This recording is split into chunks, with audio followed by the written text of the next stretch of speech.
RATP. Merci les rêves. Merci les gars. Bon, franchement, on peut que vous féliciter de cette lutte. Sincèrement, franchement, c'est rare de voir un combat tenu de cette manière. Nous, on sait de quoi on parle aussi de la répression à la RATP, on va pas se mentir. Hein. On est des cas pour le coup, on est représentés ici. Il y a Patrick, Ahmed et moi-même qui subissons les cas de répression. Je suis encore dans en tout cas dans ce schéma-là aujourd'hui. Mais le constat, c'est quoi? Le constat, c'est le schéma politique. C'est aujourd'hui, on a un gouvernement qui est ultra répressif, qui redescend dans les entreprises. Et ça, tant qu'on n'arrivera pas à être solidaire, à être soudé et à montrer une opposition claire, nette, précise, c'est-à-dire que l'ensemble des travailleurs, le collectif de travail, doit lutter contre ce choix, cette stratégie gouvernementale, on n'y arrivera pas. Aujourd'hui, vous nous montrez le chemin. On doit suivre votre chemin, on doit vous soutenir dans cette lutte. Et dans toutes les luttes qui y a à venir. Parce que la répression, elle n'est pas acceptable. Donc on sera là, on vous soutiendra jusqu'au bout. On fera comme on peut, mais on sera là les camarades. Merci. Ouais.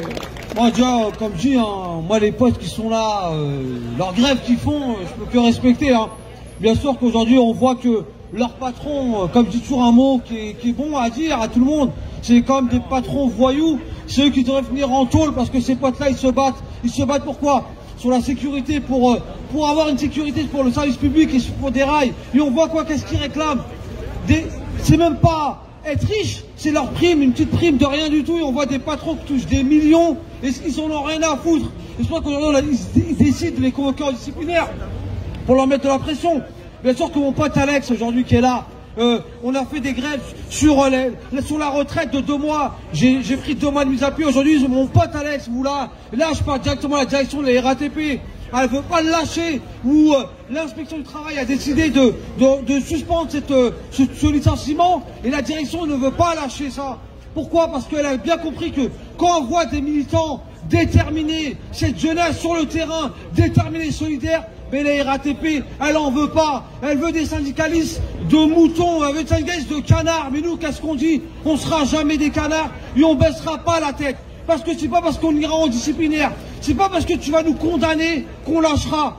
C'est ensemble qu'on va plier ce gouvernement. Ces patrons voyous qui détournent des millions et eux sont toujours là, en train de faire du blablabla à la télé. Quand ils prennent des millions et des milliards, ils détournent de l'argent.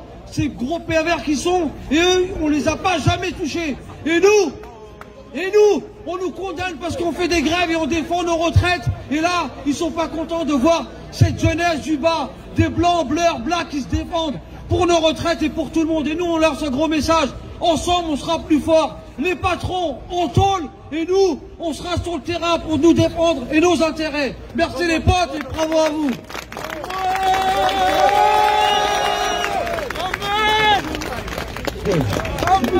Bon, pour donner un petit complément à ce que dit Ahmed et tout ça, ouais, bravo aussi, bravo à vous tous, hein, ouais.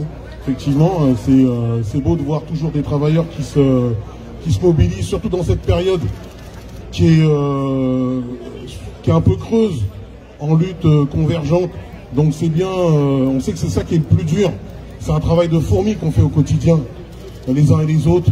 Et on sait qu'il faut avoir du mental pour tenir dans la longueur, parce que il y a énormément de choses qui sont en face de nous pour nous faire baisser les bras, tomber dans la résignation. Et ça, il faut à chaque fois qu'on se le dise, qu'on se le rappelle, qu'on se félicite, qu'on reste debout. Et on sait que c'est pas facile. Voilà, conjuguer tout ça là avec nos vies, tout ce que ça a comme impact sur nos vies personnelles, nos familles et tout. Donc moi je dis à chaque fois, un bravo à tous les militants, restez solides. J'espère que ce que je souhaite voir, c'est rapidement, c'est toutes ces luttes, qu'elles convergent un jour, comme elles ont pu un petit peu converger pour le projet des réformes des retraites. Voilà, parce que quand ça arrive, ces grands moments-là, on est bien content, ça fait plaisir de se voir les uns les autres, ça nous donne vraiment un engouement à aller encore plus loin, quoi. Voilà, donc bravo à vous et lâchez rien.